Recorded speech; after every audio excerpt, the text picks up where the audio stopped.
আজকে Arambagh bus stand এলাকাতে এক মোবাইল চোরকে হাতে নাতে ধরে ফেলেছেন এলাকার মানুষ। আমরা যারা জানতে পারছি যে ব্যবসায়ীরা নাকি তাকে ধরে ফেলেছেন। আমরা কথা বলবো, বিস্তারিত জানবো। আমার সঙ্গে ফোন লাইনে রয়েছে আমাদের প্রতিনিধি সুরাজ আলী খান। সুরাজ, কোথাকার ব্যাপার, কি বোঝা গেল মোবাইল চোরকে এবং তার কি পরিচয় বা পাওয়া যাচ্ছে? দেখো, যেটা হচ্ছে যে বাড়ি ফেরার সময় একটি ডায়াগনস্টিক সেন্টারে কাজ করেন এক যুবক।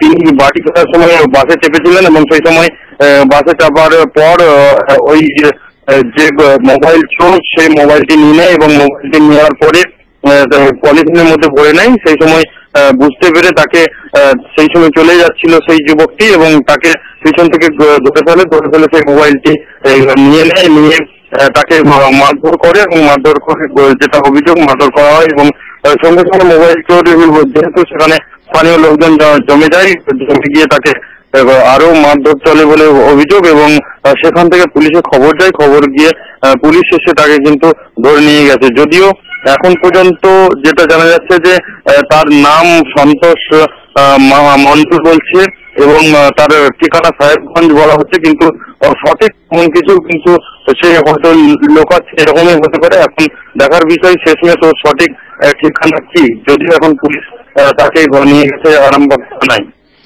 সুরাজ, এই মোবাইল চুরির ঘটনা আরামবাগ বাস স্ট্যান্ড চত্বরে কিরকম শোনা যায়? মাঝে মধ্যে কি শোনা যায়? অর্থাৎ আমি যেটা জানতে চাইছি, এই চক্র কি কাজ করে অনেকদিন ধরে এলাকাতে? দেখো, এই ধরনের চক্র বেশ কিছুদিন ধরে কাজ করছে। যদিও এইরকম মোবাইল চুরি হয়ে যায়, তারপরে অনেকে থানায় বিষয়টা যেতে চাননি। যেমন জানা গেছে, গতকালকেই দৌলতপুরের এক গৃহবধূ, তিনি যাচ্ছেন বাপের বাড়ি কামারপুকুরের দিকে। সেই সময়ও একটা ঘটনা ঘটে, কিন্তু তিনি যেহেতু থানায় অভিযোগ করতে যাননি বলেই জানা গেছে।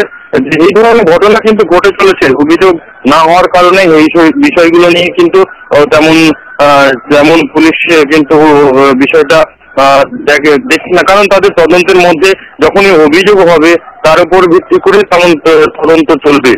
কিন্তু সেরকম অভিযোগ না হওয়ার কারণে কিন্তু এই বিষয়গুলি অনেকটাই চাপা পড়ে যাচ্ছে। অনেক হয়তো ভাবছেন যে অভিযোগ করি বা কি হবে, কারণ এই ধরনের অভিযোগ তো অনেক আগেও করা হয়েছে, কিন্তু মোবাইল ফেরত পাওয়া যায় না।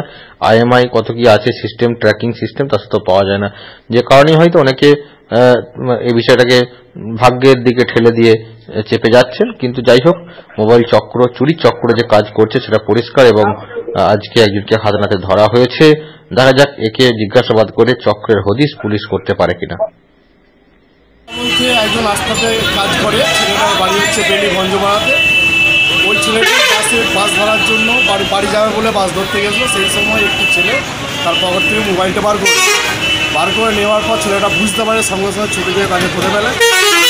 ফেলার পর ছেলেটাকে এখানে নিয়ে আসা হয় এবং আমরা পুলিশকে খবর দিই এবং সেখানে পুলিশ এসে ছেলেটাকে তুলে নিয়ে এখন থানায় গেছে। ছেলেটিও গেছে, ওর নামে কমপ্লেন করে মোটামুটি একটা থানা বুঝবে কীভাবে প্রশাসনের হাতে তুলে দেওয়া হয়েছে। আমি বাস স্ট্যান্ডে আসলাম কোরানির মধ্যে যাবো, ঠিক আছে। বাসে উঠবো বলে অনিন্দ বৃষ্টি সব প্যাসেঞ্জার নেমে গেছে। আমি উঠবো বলে বুক কোয়ার্টে ফোনটা করছিলাম, বুক কোয়ার্টে মোবাইলটা রাখলাম, রেখে জাস্ট গেটে উঠতে যাবো। মোবাইলটা ফোন থেকে নিয়ে একটা প্লাস্টিকের মধ্যে মুড়ে নিয়ে আগিয়ে যাচ্ছিলো, পেছন থেকে গাড়িটা ধরে, ঠিক আছে। তারপর কি হলো? তারপরে ধরে চড়চাপুর দিলাম, দিয়ে তারপরে এইসব দাদারা আসলো। দাদারা এসে আমি বললাম যে থানায় ফোন করতে, দিয়ে ফোন করতে আবার দাদারা চড়চাপুর দিল, দিয়ে আবার স্যার চলে এলো। মোবাইল ফেরত পাওয়া গেছে? হ্যাঁ, মোবাইল আমি নিয়ে গেছি। এখন থানায় নিয়ে গেছে? হ্যাঁ, এখন থানায় নিয়ে যাচ্ছে। কি নাম আপনার? আমার নাম অমিত সিং। বাড়ি কোথায়? বেলি ভঞ্জপাড়া।